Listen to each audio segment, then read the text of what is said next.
پھر اس نے امام علی علیہ السلام سے کہا کہ میں اپنے ہر مخالف کو 3 خواہشوں کا اظہار کرنے کا موقع دیتا ہوں۔ تو امام علی علیہ السلام نے کہا کہ میری پہلی خواہش تو یہ ہے کہ تم مسلمان ہو جاؤ، اور دوسری خواہش یہ ہے کہ تم یہ جنگ چھوڑ کر واپس چلے جاؤ، اور تیسری خواہش یہ ہے کہ تم میرا مقابلہ کرو۔ اس بات پر اسے غصہ آیا اور وہ تیزی سے امام علی کی طرف حملہ کرنے بڑھا، تو میرے مولا علی نے ایک ہی وار میں اسے ختم کر دیا۔ یہ دیکھ کر سب حیران رہ گئے، کیونکہ یہ کسی معجزے سے کم نہیں تھا۔ اس کے بعد کافروں نے دوبارہ خندق پار کرنے کی ہمت نہیں کی۔ پھر اللہ نے تیز آندھی چلائی جس سے کافروں کے خیمے اڑ گئے اور انہیں بہت نقصان ہوا۔ لیکن کافروں نے ایک نئی چال چلی۔ انہوں نے مدینہ میں موجود یہودیوں کو اپنے ساتھ کر لیا اور ان سے مدینہ میں داخل ہونے کا راستہ مانگا، جبکہ ان یہودیوں نے مسلمانوں کے ساتھ معاہدہ کیا ہوا تھا۔ پھر بھی انہوں نے غداری کر دی اور اس طرح مسلمان پھنس گئے، اور اب انہیں اپنی موت سامنے نظر آنے لگی۔ کیونکہ مدینہ میں مسلمانوں کی فیملیز بھی تھیں۔ اب صرف ان کی ہی نہیں بلکہ ان کی فیملیز کی جان بھی خطرے میں آ چکی تھی۔ اسی وقت اللہ نے اپنا ایک اور معجزہ کر دکھایا۔ ایک شخص جس کا نام نعیم بن مسعود تھا، اس نے اسلام قبول کر لیا اور وہ نبی پاک صلی اللہ علیہ وآلہ وسلم کے پاس آیا۔ اس نے نبی پاک صلی اللہ علیہ وآلہ وسلم سے کہا کہ میں نے اسلام قبول کر لیا ہے، لیکن یہ بات کسی کو بھی نہیں پتا۔ اس نے اپنا ایک منصوبہ نبی صلی اللہ علیہ وآلہ وسلم کے سامنے رکھا اور آپ نے اسے اجازت دے دی۔ پھر وہ سیدھا یہودیوں کے پاس گیا اور ان کا ذہن بدلا۔ اس نے یہودیوں سے کہا کہ اگر یہ جنگ نہ ہو تو مکہ کے لوگ تمہیں چھوڑ کر بھاگ جائیں گے، پھر تمہاری موت پکی ہے۔ اگر تمہیں مجھ پر یقین نہیں تو ان سے اعتماد کے طور پر ان کے 8 سردار مانگو۔ اس کے بعد وہ سیدھا کافروں کے پاس گیا اور ان سے کہا کہ مدینہ کے یہودی محمد کے ساتھ ملے ہوئے ہیں اور وہ محمد کو اپنا اعتماد ظاہر کرنے کے لیے تم سے تمہارے 8 سردار مانگیں گے۔ تو جیسے ہی یہودیوں نے ان کے 8 سردار مانگے تو انہوں نے صاف انکار کر دیا۔ اس سے ان کا معاہدہ ٹوٹ گیا۔ اب کافر پھر سے اکیلے پڑ گئے تھے اور آندھی کی وجہ سے انہیں کافی مالی نقصان ہوا اور ان کا کھانا بھی ختم ہو گیا۔ پھر وہ واپس چلے گئے۔ ان کے جانے کے بعد نبی علیہ السلام اپنی ذرا اتارنے لگے۔ اتنے میں ہی حضرت جبرائیل آپ کے پاس آئے اور آپ سے فرمایا، یا رسول اللہ، ابھی یہودیوں سے بدلہ باقی ہے۔ تو نبی علیہ السلام نے امام علی علیہ السلام کی قیادت میں ایک فوج روانہ کی اور فرمایا کہ عصر کی نماز ہم وہیں پڑھیں گے۔ وہاں پہنچ کر یہودیوں نے نبی علیہ السلام سے کہا، ہمیں آپ کا فیصلہ قبول نہیں، آپ ہمارے ساتھ جو چاہتے ہو وہ کرو، لیکن ہمارا فیصلہ سعد بن معاذ رضی اللہ تعالی عنہ سے کراؤ، کیونکہ سعد بن معاذ کو وہ جانتے تھے۔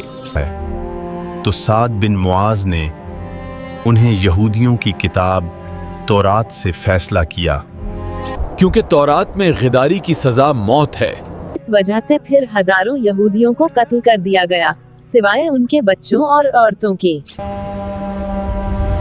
آج نان مسلمز اس واقعے کو مسلمانوں کے خلاف استعمال کرتے ہیں اور نبی علیہ السلام کے کردار پر انگلی اٹھاتے ہیں، جبکہ یہی قانون آج پوری دنیا میں فالو کیا جاتا ہے۔ خندق کی جنگ میں جب ابو سفیان اپنا لشکر لے کر چلا گیا تھا تو نبی علیہ السلام نے فرمایا تھا کہ اب مشرکین عرب آج کے بعد تم پر حملہ نہیں کریں گے، اب تم ان پر حملہ کرو گے۔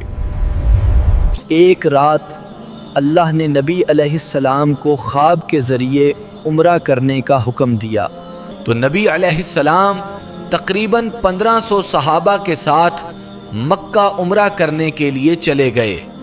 جب عرب کے مشرکین کو اس کا پتہ چلا تو انہیں لگا کہ یہ ہم پر حملہ کرنے آ رہے ہیں، تو انہوں نے خالد بن ولید کو جاسوسی کرنے بھیجا۔ خالد بن ولید نے واپس آ کر انہیں بتایا کہ وہ تو صرف عمرہ کرنے آئے ہیں۔ تو ابو سفیان نے کہا کہ ہم مکہ کے سردار ہیں، ہماری اجازت کے بغیر وہ عمرہ کیسے کر سکتے ہیں؟ اس لیے انہوں نے مسلمانوں کو عمرہ کرنے سے روک دیا۔ اور ایک شخص جس کا نام عروہ بن مسعود تھا، اسے نبی علیہ السلام کے پاس دھمکانے کے لیے بھیجا۔ عروہ نے آ کر نبی علیہ السلام سے کہا کہ آپ کے یہ ساتھی آپ کو چھوڑ کر چلے جائیں گے، اور اگر آپ کو اپنی جان پیاری ہے تو واپس چلے جائیں۔ اس بات پر صحابہ کو بہت غصہ آیا۔ وہ اسے دکھانا چاہتے تھے کہ ہم نبی علیہ السلام سے کتنی محبت کرتے ہیں۔ تھوڑی دیر بعد جب نماز کا وقت ہوا تو نبی علیہ السلام وضو کرنے لگے، اور آپ کے 1500 صحابی آپ کے وضو کا پانی بھی ضائع نہیں ہونے دے رہے تھے۔ جب عروہ نے یہ دیکھا تو اس نے واپس جا کر ابو سفیان کو یہ سب بتایا۔ اس نے کہا کہ میں بڑے بڑے بادشاہوں کے دربار میں گیا ہوں، لیکن میں نے کبھی کسی بھی بادشاہ کے ساتھیوں کو محمد کے ساتھیوں کی طرح نہیں دیکھا۔ ان کے ساتھی ان کے وضو کے پانی تک کے لیے ایک دوسرے سے لڑتے ہیں، اور جیسے ہی محمد کے منہ سے الفاظ نکلتے ہیں یہ اسے پورا کرنے کے لیے فوراً دوڑتے ہیں۔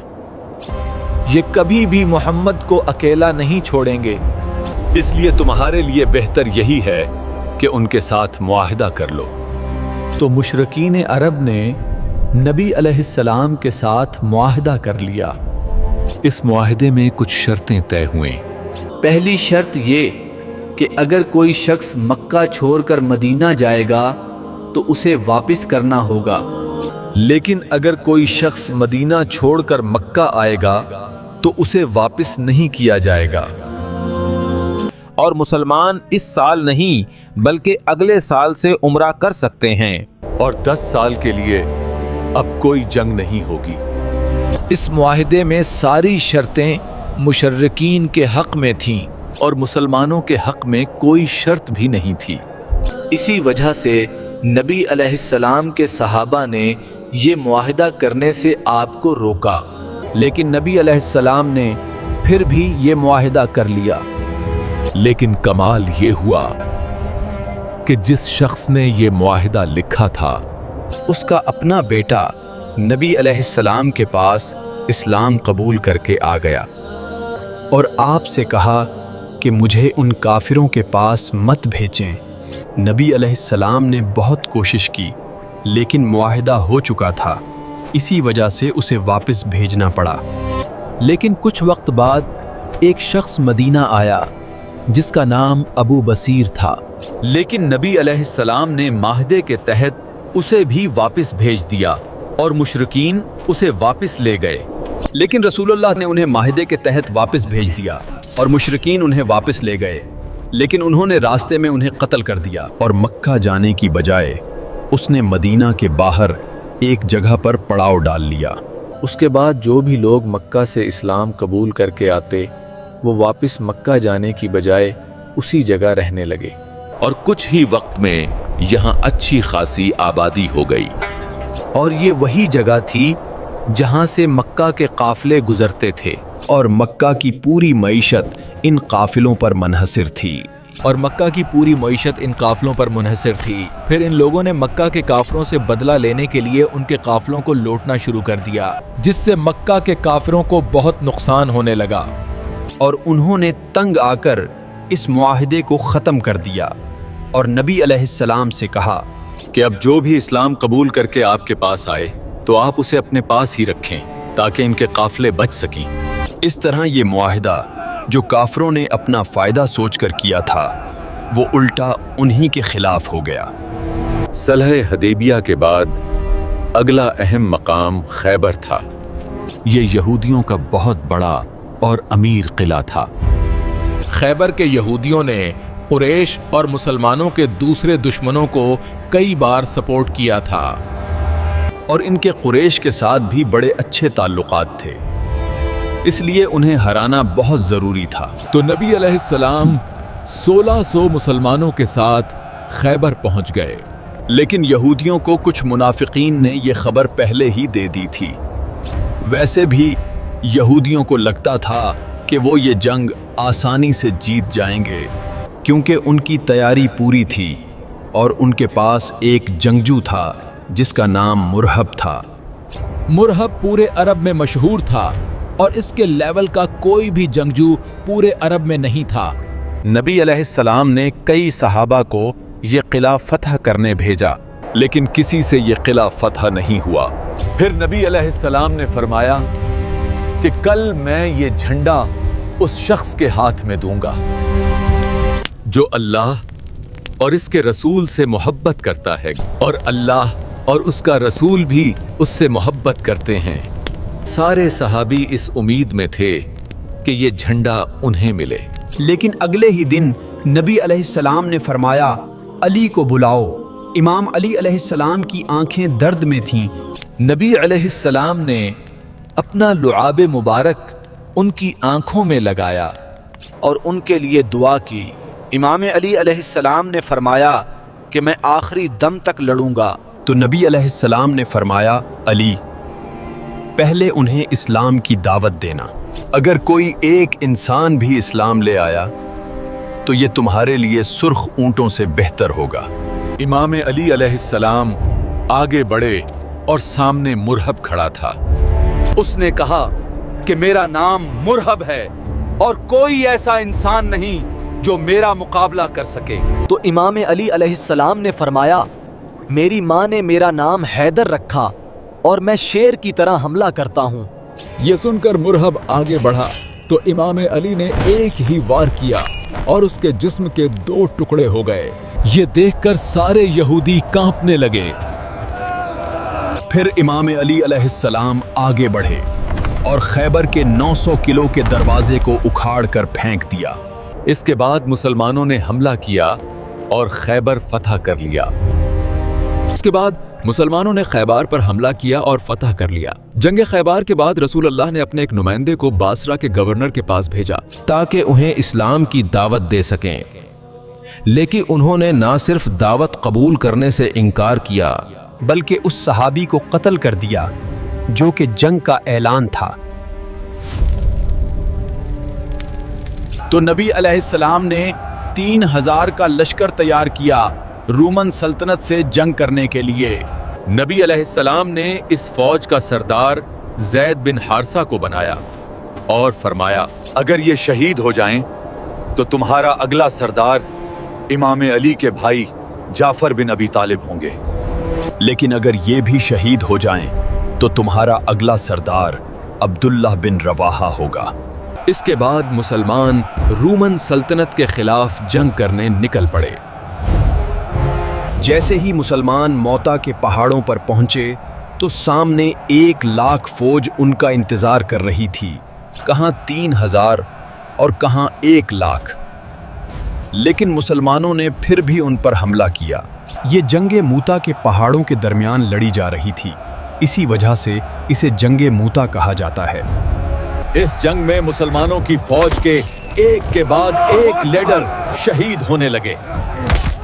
پہلے زید بن حارثہ، پھر جعفر بن ابی طالب اور اس کے بعد عبداللہ بن رواحہ۔ اور نبی علیہ السلام ان سے میلوں دور مدینہ میں بیٹھے صحابہ کو یہ سب بتا رہے تھے۔ نبی پاک علیہ السلام نے فرمایا زید نے جھنڈا لیا اور مارا گیا، پھر جعفر نے جھنڈا لیا اور مارا گیا، پھر ابن رواحہ نے جھنڈا لیا اور مارا گیا۔ جب نبی علیہ السلام لوگوں سے یہ کہہ رہے تھے تو آپ کی آنکھوں سے آنسو جاری تھے اور بالکل ایسا ہی ہوا۔ مسلمانوں نے ان تینوں لیڈروں کی شہادت کے بعد اپنا اگلا لیڈر خالد بن ولید کو چنا۔ خالد بن ولید نے ایک حکمت عملی استعمال کی۔ انہوں نے مسلمان فوج کو دوبارہ منظم کر کے آہستہ سے پیچھے ہٹنے کو کہا، جس سے رومن سلطنت کو لگا کہ یہ مسلمانوں کا کوئی جال ہے، اور وہ جنگ چھوڑ کر واپس چلے گئے اور اس طرح مسلمان محفوظ طریقے سے مدینہ پہنچ گئے۔ جنگ موتا کے بعد قریش کو ایک ساتھی قبیلے بنو بکر نے مسلمانوں کے ساتھی قبیلے بنو خزاعہ کو قتل کر دیا، جس سے مسلمانوں اور مکہ والوں کے درمیان ہونے والا معاہدہ صلح حدیبیہ ٹوٹ گیا۔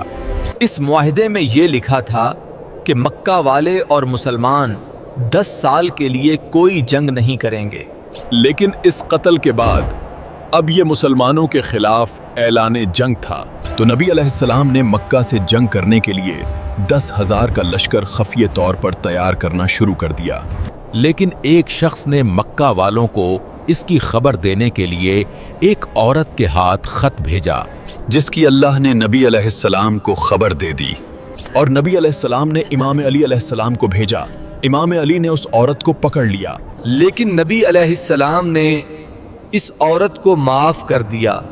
ابو سفیان کو اس بات کا پتہ چل چکا تھا کہ مسلمان اب مکہ پر حملہ کریں گے، تو انہوں نے نبی علیہ السلام کی بہت منتیں کیں کہ صلح حدیبیہ قائم رکھیں۔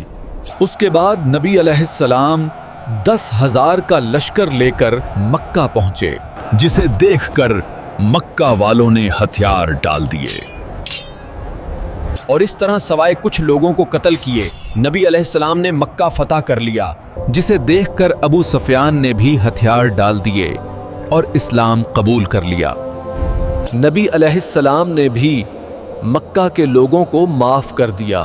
فتح مکہ کے بعد ابھی بھی عرب کے کچھ قبیلے ایسے تھے جنہیں مسلمانوں کی اس بڑھتی ہوئی طاقت سے ڈر لگنے لگا، جو کہ طائف کے حوازن اور ثقیف قبیلے تھے، تو انہوں نے مسلمانوں کے خلاف حملہ کرنے کا فیصلہ کیا۔